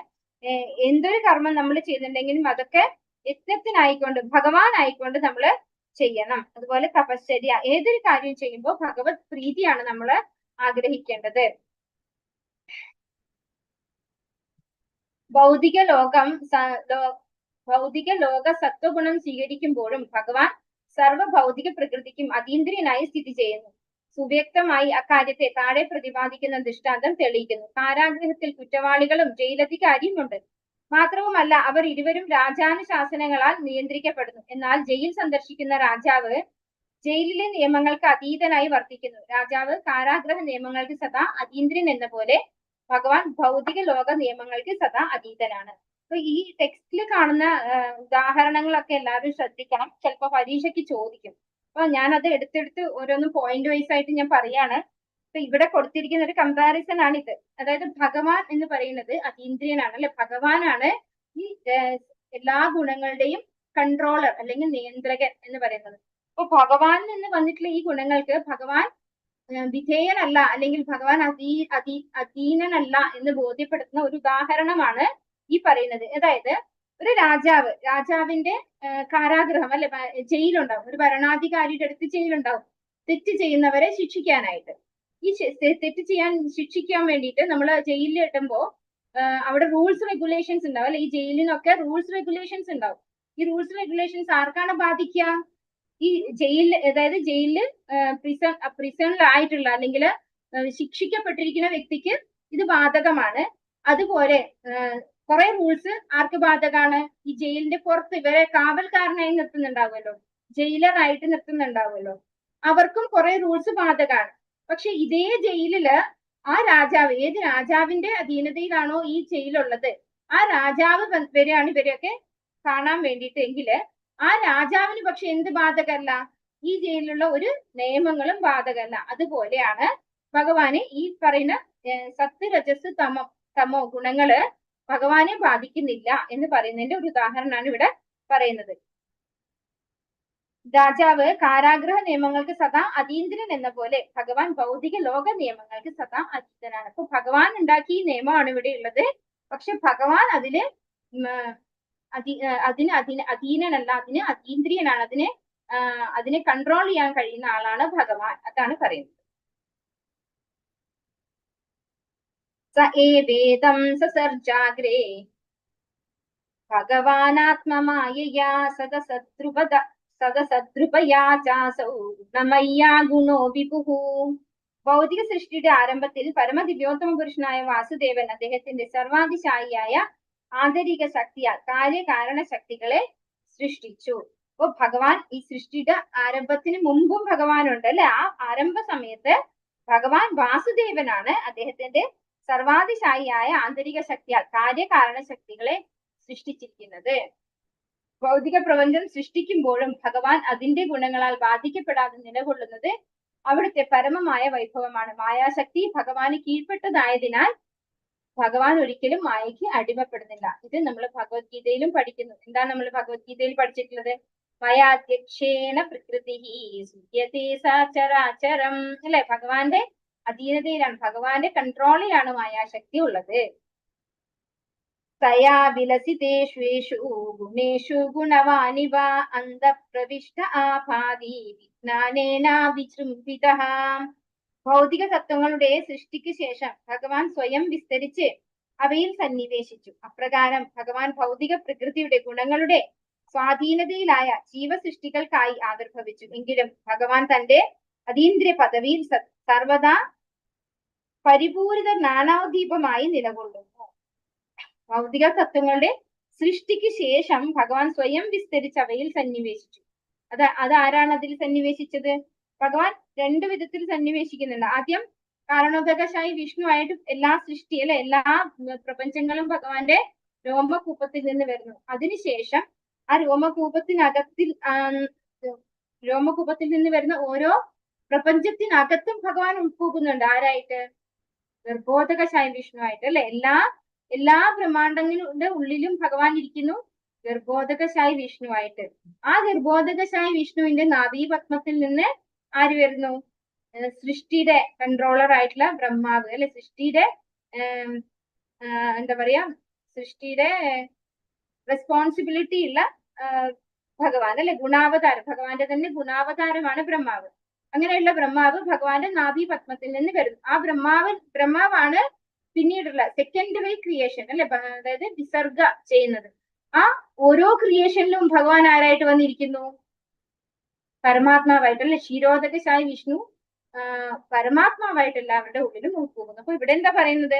ഭൗതിക തത്വങ്ങളുടെ സൃഷ്ടിക്ക് ശേഷം ഭഗവാൻ സ്വയം വിസ്തരിച്ച് അവയിൽ സന്നിവേശിച്ചു.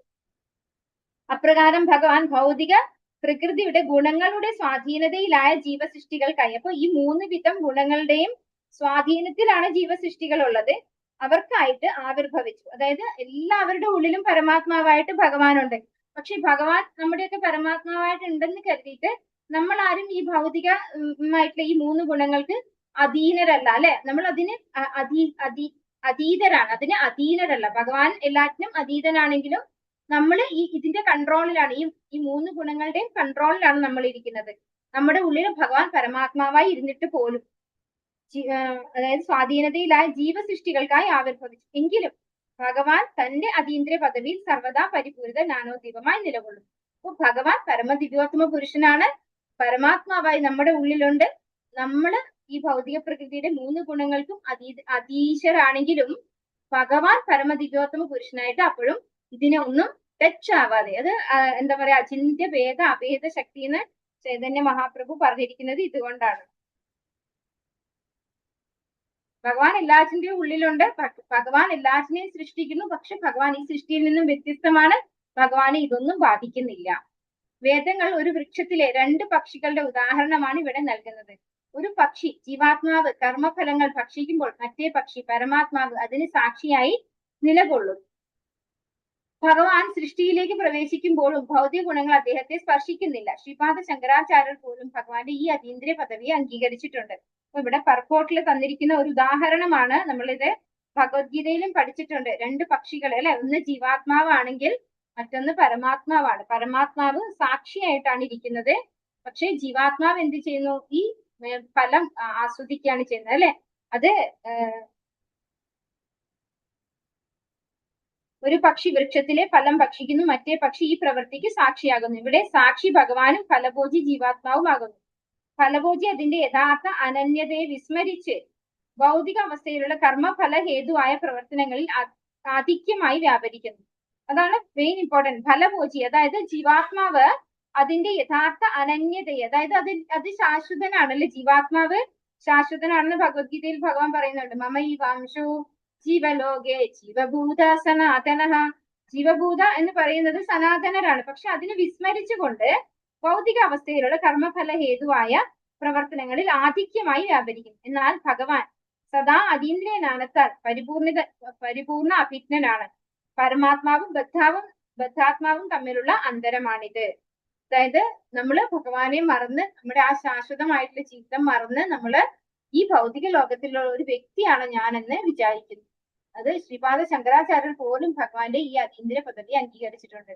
അത് നമുക്ക് അറിയാം. ഭജഗോവിന്ദത്തിലൊക്കെ ഭഗവാനെ കുറിച്ച് ശരിക്കും എഴുതിയിട്ടുണ്ട്. അതുപോലെ ഭഗവത്ഗീതയ്ക്ക്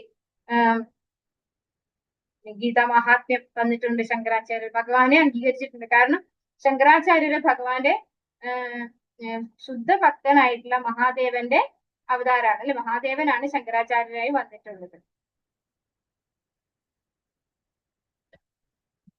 യഥാ ഹ്യവഹിതോ പന്നീതാരുഷ്വേക സ്വയോനിഷു നാനേവ വാദി വിശ്വാത്മാ ഭൂതേഷു ച തഥാ പുമാൻ. തടിയിൽ അഗ്നി സർവത്ര വ്യാപിക്കുന്നത് പോലെ ഭഗവാൻ പരമാത്മാവായി സർവ്വ വസ്തുക്കളിലും വ്യാപിച്ചിരിക്കുന്നു. ആകയാൽ ദ്വിതീയനല്ലാത്ത നിജാധീന ഏകനായിട്ടും ഭഗവാൻ അസംഖ്യം വിഭിന്ന അവസ്ഥകളിൽ പ്രത്യക്ഷമാകുന്നു. തടിയിൽ അഗ്നി സർവത്ര വ്യാപിക്കുന്നത് പോലെ, അതായത് ഒരു വിറകിനകത്ത് അഗ്നി ഇരിക്കുന്നുണ്ട് അല്ലെ, അതുപോലെ ഭഗവാൻ പരമാത്മാവായി എല്ലാ വസ്തുക്കളിലും വ്യാപിച്ചിട്ടുണ്ട്. അതിനാൽ ദ്വിതീയനല്ലാത്ത നിജാധീന ഏകനായിട്ടും ഭഗവാൻ അസംഖ്യം വിഭിന്ന അവസ്ഥകളിൽ പ്രത്യക്ഷനാകുന്നു. ഭഗവാൻ ഏകനാണ് അല്ലെ, ഒരേ ഒരു ദൈവമാണ്. എങ്കിലും ഭഗവാൻ എല്ലാറ്റിലും പ്രത്യക്ഷനായത് കൊണ്ടാണ് ഭഗവാനെ അസംഖ്യം വിഭിന്ന അവസ്ഥകൾ പ്രത്യക്ഷമാകുന്നു എന്ന് പറയുന്നത്. പർപ്പോട്ട് ഒന്ന് വായിക്കാം. പരമദിവ്യോത്തമ പുരുഷനായ വാസുദേവ ഭഗവാൻ അദ്ദേഹത്തിന്റെ പൂർണ്ണ അംശങ്ങളിൽ ഒന്നിനെ സ്വയം വിസ്തരിച്ച് ഈ പ്രപഞ്ചം മുഴുവൻ വ്യാപിച്ചിരിക്കുന്നു. അണുശക്തിയിൽ പോലും ഭഗവാന്റെ അസ്തിത്വം വീക്ഷിക്കാനാകും.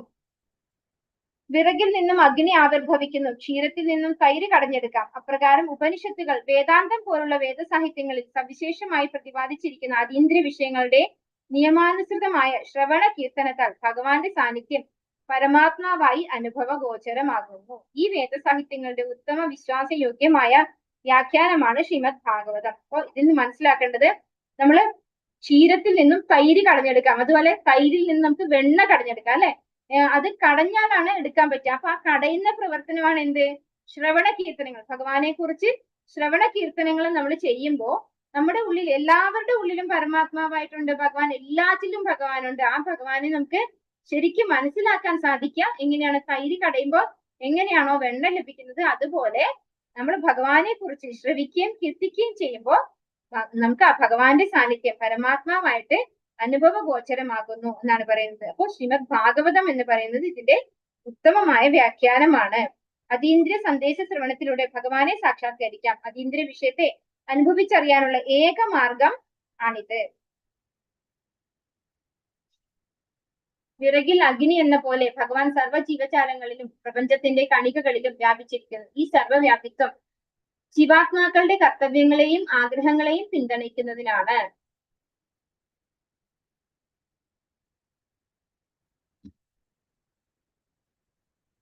असौ गुणमयैर्भावैः भूतसूक्ष्मेन्द्रियात्मभिः स्वनिर्मितेषु निर्विष्टो भूते भूतेषु तद्गुणान्.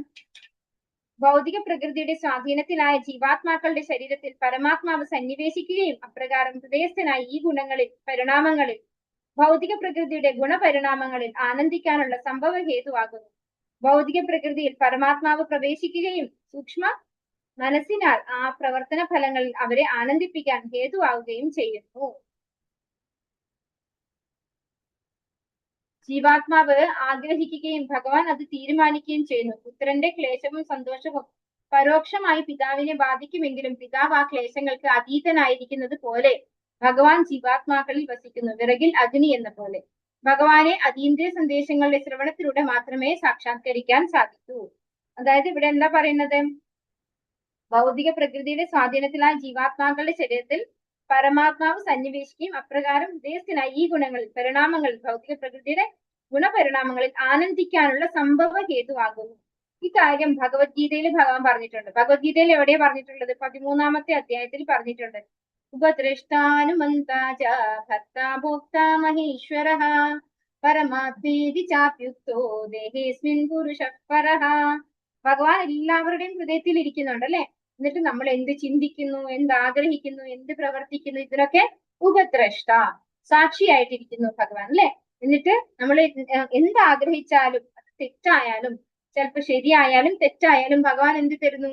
അനുമന്ത, അനുമതി തരുന്നു. തെറ്റാണെങ്കിൽ നമുക്ക് എന്താണ്? ഭഗവത്ഗീതയിൽ തന്നെ ഭഗവാൻ പറഞ്ഞിട്ടുണ്ട്, നിങ്ങൾ ആഗ്രഹിക്കുന്നത് ഞാൻ തരും, പക്ഷെ ആ തന്നു കഴിഞ്ഞിട്ടാകുമ്പോ അതിന്റെ ഫലം, കോൺസിക്വൻസ്, അതിന് നിങ്ങൾ എന്നെ ബ്ലെയിം ചെയ്യരുത് അല്ലെ. അതെന്താണ്? നമ്മൾ ആഗ്രഹിച്ചതിന് പ്രകാരം ഭഗവാൻ തരുന്നതാണ്. അതിന്റെ നെഗറ്റീവ്, ആരും നെഗറ്റീവ് ആഗ്രഹിച്ചുകൊണ്ട് ഒന്നും ചെയ്യുന്നില്ല, പക്ഷെ അതിന്റെ നെഗറ്റീവ് ഫലം നമ്മൾ അനുഭവിക്കേണ്ടി വരും. കാരണം നമ്മുടെ ആഗ്രഹ പൂർത്തീകരണമാണ് ഭഗവാൻ ചെയ്തിട്ടുള്ളത്. അതുപോലെ ഇവിടെ പറയുന്നു, ഭഗവാൻ അതായത് പുത്രന്മാരുടെ ആഗ്രഹം എങ്ങനെയാണോ പിതാവ് സാധിച്ചു കൊടുക്കുന്നത്, അതുപോലെയാണ് ഭഗവാൻ നമ്മളുടെ ആഗ്രഹങ്ങളൊക്കെ സാധിച്ചു തരുന്നത് എന്നാണ് പറയുന്നത്. പക്ഷെ ഈ ചെയ്യുന്ന ഒന്നിനും തന്നെയും ഭഗവാന് ഒരു എന്താ പറയാ, ഒന്നും ബാധിക്കില്ല അല്ലെ. അവരുടെ സന്തോഷം, അതായത് ഈ ജീവാത്മാക്കൾ അതുകൊണ്ട് ഉണ്ടാക്കുന്ന സുഖവും സന്തോഷവും ഇതൊന്നും ആരെ ബാധിക്കുന്നില്ല? ഭഗവാനെ ബാധിക്കുന്നില്ല. ഭഗവാൻ അതിന് അനുമതി തരുന്നുണ്ട്, നമ്മൾ അതിന് സാക്ഷിയായിട്ടിരിക്കുന്നുണ്ട്. പക്ഷെ അതൊന്നും ഭഗവാനെ ബാധിക്കുന്നില്ല, ഭഗവാനെ സ്പർശിക്കുന്നില്ല. അതായത് ഇവിടെ പറയുന്നു, എന്നിരുന്നാലും ഒരു തരത്തിലും പുത്രന്റെ ക്ലേശങ്ങളോ സന്തോഷങ്ങളോ പിതാവിനെ സ്പർശിക്കുന്നില്ല. ഭഗവാൻ സദാ ജീവാത്മാക്കളിൽ പരമാത്മാവായി സ്ഥിതി ചെയ്യുന്നു. ഇത് ഭഗവാന്റെ ഒരു കൃപ, കാരുണ്യം കൊണ്ടാണ് അങ്ങനെ ചെയ്യുന്നത് എന്നാണ് പറയുന്നത്. ഭാവയത്വേഷ സത്വേന ലോകാൻ വൈ ലോക ഭാവനഃ ലീലാവതാരാനുരതോ ദേവദിവ്യം നരാദിഷു. അപ്രകാരം സർവപ്രപഞ്ചങ്ങളുടെയും പ്രഭുവായ ഭഗവാൻ ദേവന്മാരും മനുഷ്യരും നീചമൃഗങ്ങളും നിവസിക്കുന്ന അഖില ഗ്രഹങ്ങളും പരിപാലിക്കുന്നു. അവതാര രൂപങ്ങൾ കൈക്കൊള്ളുന്ന ഭഗവാൻ ലീലകളാടി ശുദ്ധ സത്വഗുണത്തിലുള്ളവരെ വീണ്ടെടുക്കും. അപ്പോ അങ്ങനെ ഭഗവാൻ എല്ലാ പ്രപഞ്ചത്തിലുള്ള എല്ലാ ജീവാത്മാക്കളുടെയും അല്ലെ സർവപ്രപഞ്ചങ്ങളുടെയും പ്രഭുവായ ഭഗവാൻ ദേവന്മാരും മനുഷ്യരും നീചമൃഗങ്ങളും നിവസിക്കുന്ന അഖില ഗ്രഹങ്ങളും പരിപാലിക്കുന്നു. ഒന്നിനെയും ഭഗവാൻ വെറുതെ വിടുന്നില്ല അല്ലെ, എല്ലാവരെയും ഭഗവാൻ നല്ലതുപോലെ പരിപാലിക്കുന്നു. അവതാര രൂപങ്ങൾ കൈക്കൊള്ളുന്ന ഭഗവാൻ ലീലകളാടി ശുദ്ധ സത്വഗുണത്തിലുള്ളവരെ വീണ്ടെടുക്കുന്നു. അപ്പൊ ഭഗവാൻ എന്തിനാണ് ലീലകൾ ചെയ്യുന്നത്? ശുദ്ധ സത്വഗുണത്തിലുള്ളവരെ തിരിച്ച് ഭഗവദ്ധാമത്തിലേക്ക് കൊണ്ടുപോകാൻ വേണ്ടിയിട്ട്, അതിനു വേണ്ടിയിട്ടാണ് ഭഗവാന്റെ ലീലകൾ ഭഗവാൻ ചെയ്യുന്നത്. ഭഗവാൻ വിവിധ ജീവവർഗങ്ങളിൽ അവതരിക്കുന്നത് തന്റെ ഭക്തരെ വീണ്ടെടുക്കാനാണ്. ഭൗതിക ലോകം ഒരു കാരാഗൃഹം ആണ് എന്നത് രാജാവ് ജയിൽ സന്ദർശിക്കുന്നതിന് തുല്യമാണ്. ഭൗതിക ലോകം ഒരു കാരാഗൃഹമാണെങ്കിൽ അവതാരം എന്നത് രാജാവ് ജയിൽ സന്ദർശിക്കുന്നതിന് തുല്യമാണ്. അപ്പൊ ഈ ജയിലിൽ ഇപ്പൊ രാജാവ് വരുന്നതിന്റെ ഉദാഹരണം പറഞ്ഞില്ലേ? അപ്പൊ അതാണ് ഇവിടെ പറയുന്നത്. ആ ജയിലില് ഒരു രാജാവ് വരുന്നത് പോലെയാണ് ഈ അവതാരം. ഭഗവാന്റെ അവതാരം എന്ന് പറയുന്നത് രാജാവ് ജയിൽ സന്ദർശിക്കുന്നതിന് തുല്യമാണ്. ഭഗവാൻ ഓരോ ജീവിവർഗത്തിലും അവതരിക്കുന്നത് തന്റെ അതീന്ദ്രിയ ലീലകളിലൂടെ ജീവാത്മാക്കളിൽ ഭഗവത്ധാമത്തിലേക്കുള്ള ആഗ്രഹം വളർത്താനാണ്. ഈ ലോകത്തിലെ ശാശ്വത ആനന്ദം ഒരു മിഥ്യയാണ്, അത് ഭഗവത്ധാമത്തിൽ മാത്രമേ ലഭ്യമാകൂ എന്ന് അവതാരങ്ങളിലൂടെ ഭഗവാൻ ബോധ്യപ്പെടുന്നു. ഒരു രാജാവ് ജയിൽ സന്ദർശിക്കുമ്പോൾ അദ്ദേഹം ജയിൽ നിയമങ്ങൾക്ക് അതീതനായിരിക്കുന്നത് പോലെ ഭഗവാൻ ഭൗതിക നിയമങ്ങൾക്ക് അതീതനായി ലീലകളിൽ മുഴുകുന്നു. അപ്പൊ ഭഗവാന്റെ ലീലകളൊക്കെയും നമ്മളെ പോലെയുള്ള സാധാരണ ആളുകൾക്ക് ഇങ്ങനെ ഭഗവാനെ കുറിച്ച് പ്രകീർത്തിക്കുമ്പോൾ കിട്ടുന്നത് എന്താണ്? ഭഗവാന്റെ ഗുണം. അത് നമ്മളെ ഭഗവത്ഗീതയിൽ പഠിച്ചിട്ടുണ്ട്. ഒരു ശ്ലോകത്തിൽ എവിടെയാണത്? തേഷാം സതതയുക്താനാം ഭജതാം അല്ല മച്ചിത്ത മത്കത പ്രാണ ബോധയന്ത പരസ്പരം പരസ്പരം കഥയന്തശ്ച മാം നിത്യം പുഷ്യന്തി ചാരമന്തി ച. അത് തന്നെ. അപ്പൊ അത് ഭഗവാന്റെ ലീലകൾ എന്തിനാണ്? ഭക്തന്മാർക്ക് അങ്ങോട്ടും ഇങ്ങോട്ടും ഭഗവാനെ കുറിച്ച് പറയുമ്പോ നമുക്ക് ആ ഭഗവാന്റെ കുറിച്ച് പറയുമ്പോൾ നമ്മുടെ ഇന്ദ്രിയങ്ങളൊക്കെ എന്തായി മാറുന്നു? പരിശുദ്ധീകരിക്കപ്പെടുകയും ചെയ്യുന്നു. അതുപോലെ ഭഗവാന്റെ ഗുണങ്ങൾ അത് നമുക്ക് ലഭിക്കുകയും ചെയ്യുന്നു. അതാണ് നമുക്ക് ഭഗവാനെ കുറിച്ച് പറയുമ്പോൾ ഉണ്ടാകുന്ന ഗുണം. അപ്പൊ അങ്ങനെ നമ്മളെ തിരിച്ച് ഭഗവത്ധാമത്തിലേക്ക് കൊണ്ടുപോകാനുള്ള പദ്ധതിയാണ് ആര് ചെയ്യുന്നത്? ഭഗവാൻ അല്ലെ, അപ്പൊ മൂർത്തിയായിട്ടുള്ള ഭഗവാൻ ചെയ്തു. ഹരേ കൃഷ്ണ. വാഞ്ചാകൽപതരൂപസ്യ കൃപാ സിന്ധുഭ്യേവ ച പതിതാനാം പാവനേഭ്യോ വൈഷ്ണവേഭ്യോ നമോ നമഃ. അനന്തകോടി വൈഷ്ണവ ജയ പ്രഭുപാദ് की जय, गुरु महाराज की जय. निताय गौर प्रेमानंदे. हरि हरि बोल. हरे कृष्णा. സർവം ശ്രീകൃഷ്ണാർപ്പണമസ്തു. ഹരേ കൃഷ്ണ. ക്ലാസ് എടുക്കുന്നുണ്ട്, മനസ്സിലാവുന്നുണ്ട്.